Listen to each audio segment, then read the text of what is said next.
As sir study में आपका स्वागत है। तो आज हम क्लियर करने जा रहे हैं हिंदी भाषा के कुछ ऐसे डाउट्स जिनको हम उस समय क्लियर नहीं कर पाए जब हम पढ़ा करते थे। और ये वीडियो उन बच्चों के लिए भी है जो अभी स्कूलों के अंदर पढ़ाई कर रहे हैं और वो उन शब्दों को देखकर घबरा जाते हैं जो दो एक साथ लिखे जाते हैं, एक ऊपर और एक नीचे। जैसे कि आपका कभी आधा र और कभी साबुत र ऊपर और नीचे लिखे जाते हैं।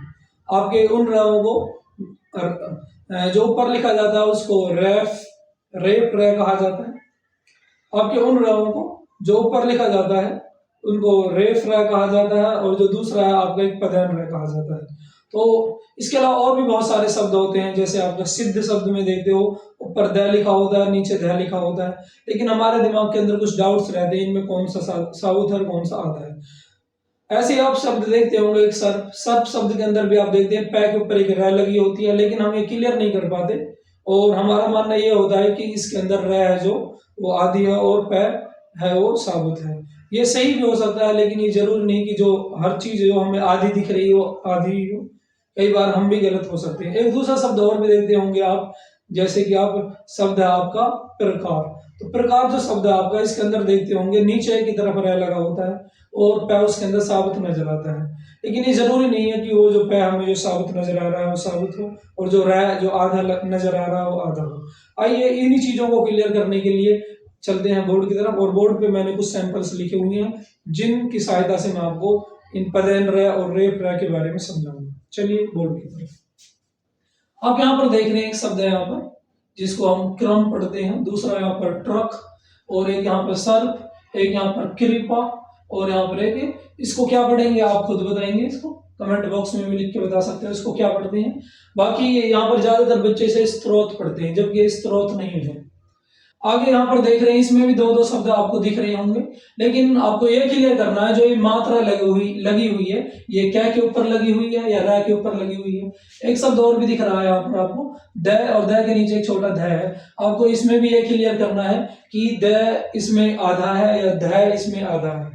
दिखने में तो ऐसा है कि इसके अंदर द साबुत दिख रहा है और ध आधा दिख रहा है, लेकिन अभी हम जब रूल्स को पढ़ेंगे, मैंने रूल्स की टेबल इधर बनाई हुई है, इसमें मैं आपको रूल्स क्लियर कराऊंगा। रूल्स क्लियर होने के बाद आप हमेशा, मुझे उम्मीद है कि फिर ये कभी भी ये गलती नहीं करोगे और कभी आप कंफ्यूज नहीं रहोगे इन शब्दों के बारे में, अनक्लियर नहीं रहोगे कि कौन सा आधा है कौन सा सीधा। आप खुद ही इनके बारे में तय कर लिया करोगे कि हाँ अगर एक बार ये रूल क्लियर हो जाए तो ऐसे शब्दों को देखकर आपको यहाँ पर भी देख रहे एक शब्द आपको आ रहा है, जैसे यहाँ पर द्वारा शब्द आ रहा है, यहाँ पर आपका एक यहाँ पर ये ब्राह्मण शब्द आ रहा है, यहाँ पर ये शब्द आ रहा है ह्रास। तो इन सब के अंदर आप देख रहे होंगे कॉमन चीज है, सब में दो दो शब्द हैं, यहाँ पर भी दो हैं, यहाँ पर भी आपके दो शब्द दिख रहे हैं। यहाँ पर एक खास चीज आपकी अलग से हो रही है, जो यहाँ पर पश्चिम जो शब्द है और अग्नि शब्द है, इनके अंदर जब यहाँ पर ये च है, च के ऊपर मात्रा छोटी की लगानी थी तो ये इधर की तरफ से भी लगाई जा सकती थी, लेकिन हम इस जो मात्रा है उसको स को बीच में लेते हुए लगा रहे हैं। ऐसा क्यों हो रहा है, इसके पीछे कौन सा लॉजिक है, क्या रीजन है, वो भी मैं आपको क्लियर कराऊंगा। अग्नि में भी देख रहे हैं नए पे जब मात्रा इधर से लग सकती थी तो इधर से क्यों लगाई जाती है, ये डाउट आपके भी दिमाग में रहता होगा। यहाँ पर दो शब्द मैंने लिखा आशीर्वाद है, लेकिन आपको क्लियर करना है कि इनमें कौन सा आशीर्वाद सही है। जब आपके रूल्स क्लियर हो जाएंगे तो अपने आप ही आपके क्लियर हो जाएंगे कि इनमें कौन सा आशीर्वाद सही है। तो वीडियो के लास्ट तक आपको बने रहना है यदि आप ये डाउट क्लियर करना चाहते हो, वरना ये आपकी आगे वाली जिंदगी में भी आपको परेशान करते रहेंगे और क्लियर नहीं हो पाएंगे। तो यहाँ पर आप देख रहे हैं कौन सा पहले, यहाँ पर मैंने कुछ सवाल, ऐसे सवाल आपके दिमाग में आना लाजमी है कि ऐसे शब्दों को देख के आपके दिमाग में कुछ सवाल आएंगे, लाजमी है। जैसे यहाँ पर ये एक पहला सवाल तो दिमाग में ये आ सकता है कि कौन सा पहले पढ़ना है और कौन सा बाद में पढ़ना है। जब भी दो शब्द देखेंगे तो ये दिमाग में सवाल आना लाजमी है कि इनमें से कौन सा पहले पढ़ना है और कौन सा बाद में पढ़ना है। अगला शब्द, दूसरा जो रूल नंबर यहाँ पर लिखा हुआ सवाल जो दिमाग में आ सकता है वो ये है कि कौन सा आधा है और कौन सा पूरा है। तो इनमें भी आप देख रहे होंगे कै और रै यहाँ पर लगी हुई है, इनको देख के आप ये क्लियर नहीं कर पा रहे होंगे कि इसमें क्या आधा है या रै आधा है। हो सकता है आप गलत हो और हो सकता है आपको पता भी हो, लेकिन वीडियो के लास्ट तक बने रहिए, आपको कुछ ना कुछ नई चीजें सीखने को मिलेंगी। तो इसमें कौन सा आधा है कौन सा पूरा है ये क्लियर करना होता है। ठीक है, तीसरा सवाल जो दिमाग के अंदर आ रहा है कि मात्रा कौन से अक्षर पर लगी है। जैसे यहाँ पर देख रहे हैं क्रिया शब्द है, तो क्रिया शब्द के अंदर ये मात्रा हमें दिख तो रही है क्या के ऊपर लगी है, हो सकता है रै के ऊपर लगी हो, तो ये भी हमें रूल से ही पता चलेगा। उसके बाद इसमें जो चौथा सवाल दिमाग के अंदर आता है ऐसे शब्दों को देखकर कि इसमें जो टे और डे आदि शब्द है इनके वो आधा कैसे करते हैं। जैसे आप देखते हैं कि कोई शब्द है आपका क्या है, तो क्या को यदि हम आधा करें तो इस तरह आधा कर सकते हैं। इसी तरह एक शब्द आपका जय, यदि हम जय को आधा करें तो इस तरह कर सकते हैं। और भी काफी सारे शब्द हैं, लेकिन अगर मैं आपसे पूछूं टे को आधा कैसे करेंगे, तो टे का आधा करने अगर आप ऐसे करने की कोशिश करो तो ये शायद आधा नहीं माना जाएगा, ये आधा नहीं है। तो टे को इस तरह आधा नहीं किया जाता, जबकि क्या को हम कई तरीके से आधा कर सकते हैं। तो इसके बारे में भी हम अभी रूल्स में सीखेंगे। और यहाँ पर जो 5वें नंबर पर है, यहाँ पर पश्चिम, अग्नि, मस्जिद आदि शब्दों के अंदर आधा अक्सर बीच में क्यों है। तो इन्हीं डाउट्स को क्लियर करने के लिए चलते हैं यहाँ पर हम रूल्स की तरफ। तो आइए अभी रूलों की सहायता से इनको हम समझने की कोशिश करते हैं, इनको कैसे पढ़ा जाता है। तो रूल नंबर 1 जो हमारा है वो क्या कह रहा है, हमारा रूल नंबर 1 ये कह रहा है ऊपर वाला अक्षर आधा होता है और पहले पढ़ा जाता है। जबकि रूल नंबर जो 2 है वो कह रहा है नीचे वाला अक्षर पूरा होता है और बाद में पढ़ा जाता है। यानी जो ऊपर होगा वो आधा होगा, उसे पहले पढ़ेंगे, और जो नीचे होगा वो साबुत होगा, पूरा होगा, उसे बाद में पढ़ेंगे। तो देखते हैं एक बार इनको। यहाँ पर एग्जांपल, यहाँ पर मैंने पहली यूनिट के अंदर जो लिखा था इसको एक बार मैं दोबारा लिख देता हूँ। यहाँ पर इस तरह लिखा था, तो इसमें देख रहे हो आप क्या ऊपर है तो इसका मतलब आधा है, रह नीचे है इसका मतलब साबुत है। आप ये भी देख सकते हो कि एक जो बड़ा आदमी होता है अपने बच्चे को सर पे वो बिठाता है, तो जो बड़ा आदमी है वो साबुत है, पूरा है, और वो बच्चा उसको सोच लीजिए वो आधा है अभी और वो छोटा है। तो इस एग्जांपल से भी आप समझ सकते हो कि जो छोटी चीज है ऊपर रख दी जाती है और जो बड़ी चीज है, आप बर्तन वगैरह भी जमाते हो, जो बड़ा बर्तन होता है वो नीचे और जो छोटा होता है आधा सा होता है उसे ऊपर रखते हो। तो सेम टू सेम यही है। बेशक से देखने में नजर आ रहा है कि जो इसके अंदर जो क्या है वो साबुत है और रह आधा है, बल्कि ऐसा नहीं है, क्या इसके अंदर आधा है और रह इसके अंदर साबुत है। और ऐसे ही रह को जो नीचे की तरफ पैरों में लगी रहती है, ऐसी रह को हम कहते हैं पदेन रह। क्या कहते हैं? पदेन रह। तो ऐसी रह आपकी पदेन रह कहलाती है, जो पैरों में लगी हुई होती है। तो ये पदेन रह है आपकी। और एक और एग्जांपल ले लीजिए आपका, जैसे ट्रक। ट्रक के अंदर भी पदेन रही है, लेकिन पदेन रह आपकी 2 प्रकार की होती है, एक ऐसी एक ऐसी। ये आपकी तब लगाई जाती है, रोल नंबर 5 में देखिए, हलंत की सहायता से आधे होने वाले अक्षरों के लिए ही हम इस तरह की जो ये पदेन रह का प्रयोग करते हैं। हलंत की सहायता से कौन कौन आधे होते हैं? जिन अक्षरों को हम आधा नहीं कर पाते हैं, जैसे कि ट, ड आदि, उनको हम इस तरह हलंत की सहायता से, किसकी सहायता से? हलंत। हलंत कहते हैं जो नीचे निशान लगा हुआ है, इसको हलंत कहते हैं। तो हलंत की सहायता से आधा करते हैं। तो हलंत की सहायता से जो शब्द आधे होते हैं, जो अक्षर आधे होते हैं, उनमें हम इस तरह की रह का प्रयोग करते हैं। ये भी आपकी पदेन रह है, ये भी जो पैरों में लग जाए वो पदेन रह है। और पदेन रह हमेशा आपकी साबुत होती है, तो ये रह साबुत है, जबकि ट यहाँ पर आधा है। तो आधा ट, आधे ट को हम कैसे पढ़ते हैं? आधे ट या कोई भी आधा शब्द शुरू के अंदर वो छोटी ई की मात्रा के इक्वल पढ़ा जाता है। जैसे आप एग्जाम्पल यहाँ पर समझ लीजिए। एग्जाम्पल जैसे प्याज में आप देख रहे हैं, तो प्याज में आधा पे है और इसको छोटी ई की मात्रा के इक्वल पढ़ा जा रहा है लगभग, लेकिन ये छोटी ई की मात्रा नहीं है, उसमें थोड़ा अंतर है। तो ये पी, और यहाँ पर भी इसको पी पढ़ा जाए, ना कि प्याज पढ़ते हो आप, इसे प्याज ही पढ़ते हो, लेकिन दोनों में अंतर है। ये है पी और ये है आधा पे, प्याज प्याज। जल्दी पढ़ेंगे इसे प्याज प्याज प्याज, तो थोड़ा अंतर है इन दोनों के अंदर। लेकिन हम कह सकते हैं शुरुआत के अंदर कोई भी जो आधा अक्षर होता है उसको छोटी ई की मात्रा के इक्वल पढ़ा जाता है। तो इसी वजह से यहाँ पर ये जो ट है इसको आप पढ़ोगे टिक, और र साबुत यहाँ पर र क्या ट्रक, ना कि टरक, वो गलत है आपका। दूसरी आपकी जो र होती है आपकी, उसको कहते हैं रेफ। क्या कहते हैं? रेप, रेप ना कि रेफ, वो गलत है। रेप। ये अलग अलग प्रकार की आपकी 2 फै होती हैं, एक आपको एफ से लिखी जाती है, एक पीएस से लिखी जाती है। उनके ऊपर मैं सेपरेट वीडियो जल्द ही बना दूंगा कि दोनों के अंदर अंतर क्या होता है, उसकी वीडियो में जल्द ही बना के डाल दूंगा। उसकी वीडियो में जल्दी बना के डाल दूंगा। तो रेप ये होती है आपकी जो दूसरी रेप वो होती है जो ऊपर की तरफ होती है। ये एक्चुअल में ये शब्द है, अरबिक का शब्द है। रेप का मतलब होता है उठाना, ऊपर की तरफ होना। तो हाथों को उठाना ये अरबिक वर्ड है। एक्चुअल में जो रेप है, तो जो मात्रा आपके ऊपर की तरफ आती है उसको रेप कह देते हैं हम। जैसे कि यहाँ पर आप देख रहे हो, तो ऊपर वाली जो है, जो शब्द ऊपर, जो अक्षर ऊपर आ जाए उसको पहले पढ़ेंगे और वो आधा भी होगा। यहाँ पर देख रहे हैं से, और ये आधा रह है, ना कि जबकि ये रह पूरा है, जो पदेन होता है जो पैरों वाला होता है, और जो ऊपर है वो आधा है, बच्चे की तरह, जो बच्चा ऊपर बैठ जाता है आधा सा लगता है, तो से आधा रह पे सर्प।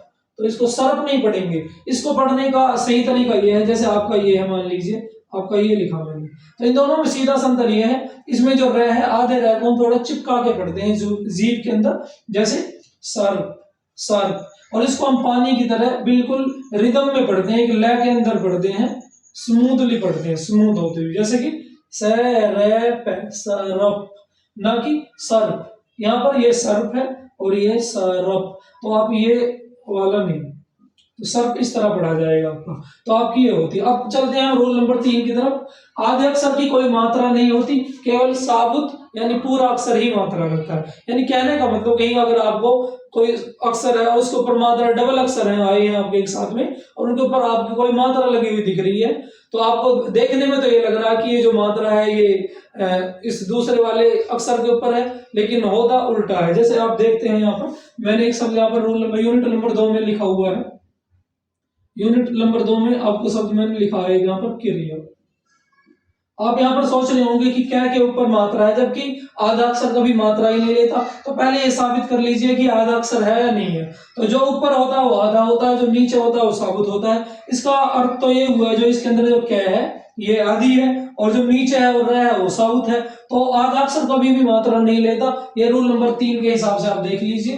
तो इसमें जो ये मात्रा है, कहने का मतलब ये क्या है, इसके अंदर आधा है और रह है जो इसके ऊपर ये मात्रा है। इसी तरीके से है ये दोनों चीज सेम है, ये भी सही है ये भी सही है। तो आधा क्या है, आधे क्या को शुरुआत में कैसे पढ़ते हैं मैंने बताया था एग्जाम्पल के अंदर। आधे क्या को छोटी ई की मात्रा के इक्वल पढ़ा जाता है। तो आधे अक्षर को, जो आधा अक्षर होता है आपका, आधा अक्षर वो छोटी ई की मात्रा के इक्वल पढ़ा जाता है शुरुआत में, शुरू में। तो ये छोटा सा रूल है, ये भी याद रख लेना शुरुआत के अंदर। अब पूरा नहीं कहोगे, 90% मान के चलिए 90% तक वो छोटी ई की मात्रा के इक्वल ही होता है। तो यहाँ पर आधा क्या है, तो आधे क्या है शुरुआत में क्या पढ़ेंगे कि, और रह पे छोटी की मात्रा है री की, री क्रिया क्रिया, इसी वजह से इसको क्रिया पढ़ा जाता है आपको, क्रिया। यहाँ पर आप इसे देख पा रहे हैं। तो ये रूल नंबर आपका 3 के हिसाब से मैंने आपको बताया है। और भी आप देखेंगे यहाँ पर सिद्ध शब्द है, सिद्ध में यहाँ पे छोटी की मात्रा स के नीचे है, और जो द है द उसके अंदर ऊपर है। वैसे से आपको साबुत दिख रहा है, लेकिन ये है आधा। क्यों आधा है, क्योंकि जो ऊपर होगा वो आधा होगा, जो नीचे होगा, रूल नंबर 1 और रूल नंबर 2 में देख सकते हो, जो ऊपर होगा वो आधा होगा, जो नीचे होगा वो साबुत होगा। आधा इसके अंदर द है, और जो ऊपर होगा उसे पहले पढ़ेंगे और जो नीचे होगा उसे बाद में पढ़ेंगे। तो यहाँ पर सर के ऊपर छोटी ई की मात्रा लगी हुई है सी, और आधा द है, पहले द को पढ़ेंगे सी और द, सिद्ध, और फिर ध, सिद्ध सिद्ध, इस तरीके से। और यहाँ पर देख रहे हैं द और नीचे वह लगा हुआ है, तो द इसके अंदर आधा है और पहले द को ही पढ़ेंगे। जो आधा अक्षर होता है जो ऊपर होता है उसको पहले पढ़ा जाता है, जो ऊपर होता है वो आधा भी होता है। तो द इसके अंदर आधा है, द को पढ़ेंगे द, और वह पे आकर डंडा, और ये मात्रा ये डंडा लगा हुआ है, जो आकर डंडे की ये मात्रा है, ये आ की जो मात्रा लगी हुई है वह के ऊपर है, ना कि द के ऊपर है, क्योंकि आधा अक्षर कभी भी मात्रा नहीं लेता और द यहाँ पर आधा है। इसका मतलब ये हुआ कि जो यहाँ पर ये मात्रा है, आप देखेंगे इसको, इसका अर्थ ये है यहाँ पर द इसमें आधा है और वह के ऊपर मात्रा है, क्योंकि साबुत अक्षर ही मात्रा लेता है। तो ये दोनों सही है यहाँ पर द्वारा, इस तरीके से। तो आधे द को छोटी की मात्रा की तरह पढ़ेंगे द्वारा, द्वारा। और यहाँ पर आप देख रहे हैं ब, और बै के नीचे रह पदेर रह लगी, तो इसका मतलब बै यहाँ पर आधा, और जो आधा डंडा है ये रह का है, ना कि बै का, क्योंकि आधा शब्द कभी भी, आधा अक्षर कभी भी मात्रा नहीं लेता। तो बिरा है, और है इसके अंदर पहले पढ़ा जाएगा, लेकिन है यहाँ पर जब देखोगे आप, यहाँ पर शब्द लिखा हुआ आपका, तो इसमें है आधा और मैं साबुत है। कहने का मतलब ये आपका ये बै है, इसके अंदर आधा है, प्लस में रह है, रह पे आकर डंडा है, उसमें है भी इसके अंदर आधा है, और इसमें मैं साबुत है, और उसके बाद में इसमें ब्राह्मण, इस तरीके से ब्राह्मण। यहाँ पर ये देख रहे हैं ये जो शब्द है आपका, तो इसमें भी है आपका आधा है, और नीचे जो रह लगा हुआ वो साबुत है, रह पे आकर डंडा है, और प्लस में इसमें रह से है, तो हिरास। इस तरह ये आपका पढ़ा जाएगा। हृदय में भी देखिए, हृदय नहीं होता वो, है आधा है, तो आधे है वो कैसे पढ़ेंगे, छोटी ई की मात्रा के बोल ही र। और यहाँ पर जो री है ये साबुत है, यहाँ पर ये एक्चुअल के अंदर जो आप यहाँ पर पढ़ रहोगे इसको, इसकी जो संधि विच्छेद है ये होगी, ये जो है यहाँ पर आधा है, और इसमें फिर ऋषि है एक, तो री, और उसके बाद में फिर इसमें द है, और उसके बाद इसके अंदर ये है। तो इस तरह इसको हृदय, इस तरह से हृदय पढ़ा जाता है, हृदय।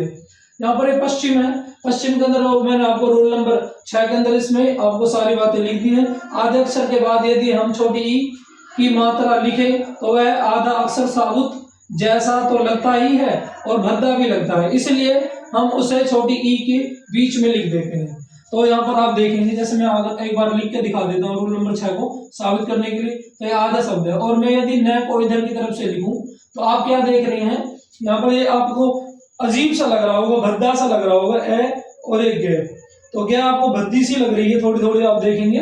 तो यदि हम इसको उधर की तरफ से ना लेके इधर की तरफ से लें, और आपको ये साबुत भी लग रही होगी जो मैंने रूल नंबर 6 के अंदर लिखा है, इधर की तरफ से लेंगे तो अब ये भद्दी भी नहीं लग रही होगी और वैसे समझ में भी आ रहा है। तो इस तरह आपको ये गे है जो आधी है वो साबुत नहीं लगेगी आपकी। ऐसे सेम टू सेम पश्चिम के अंदर होता है। यदि हम पश्चिम को ऐसे ना लिख के ऐसे लिखने की कोशिश करें तो ये पै आदर्श है और च के ऊपर इस तरह लगा दी, तो आप क्या देखेंगे इनके अंदर कि ऐसे लग रहा है जो श साबुत है और पता नहीं च के ऊपर एक ही मात्रा से आपको लग रही होगी। तो इस तरह इसीलिए नहीं लिखा जाता, और ये जो ई की मात्रा होती है इसको उधर की तरफ से इसको बीच में ले लिया जाता है, जो आधा अक्षर आता है। तो ये रूल नंबर 6 के अंदर मैंने आपको कुछ बातें समझाई। तो यही इसके कंप्लीट रूल थे, इसके बारे में मैंने सारी चीज। यहाँ पर ये जो है ये क्या है, इसके अंदर यहाँ पर भी आधा है, एक शब्द रह भी गया था, तो इसमें आधा क्या है, और इसमें जो ऋषि है यहाँ पर याद रखने किसी की मात्रा नहीं है। ये जो यहाँ पर जो ऋषि ये लगी होती है इस तरह से, ये इसका पूरा रूप है, ना कि ये किसी की मात्रा है, इसका ही ये पूरा रूप है, ये इसी का पूरा रूप है। और मात्राएं तो वैसे ही पूरा रूप ही होती हैं किसी का भी। तो एक की आधा क्या है यहाँ पर की, और ये रह साबुत है, ऋषि वाला है, लेकिन इसको रह नहीं पढ़ेंगे, इसे पढ़ेंगे री। बाकी जितने भी वहां पर थे हम उनको रह पढ़ रहे थे, ना कि री। तो लेकिन इस वाले को हम री पढ़ेंगे, तो कि री पा कृपा, ना कि कृपा पढ़ेंगे इसको आप, कृपा इस तरीके से, ठीक है। तो यहाँ पर मैंने आपको सारी चीजें आपको क्लियर कर दी हैं। यदि वीडियो अच्छी लगी हो तो वीडियो को लाइक कीजिए, शेयर कीजिए और चैनल को सब्सक्राइब कीजिए। और भी मैं आगे ऐसी नॉलेजेबल वीडियो आपके लिए लाता रहूँगा। Thank you.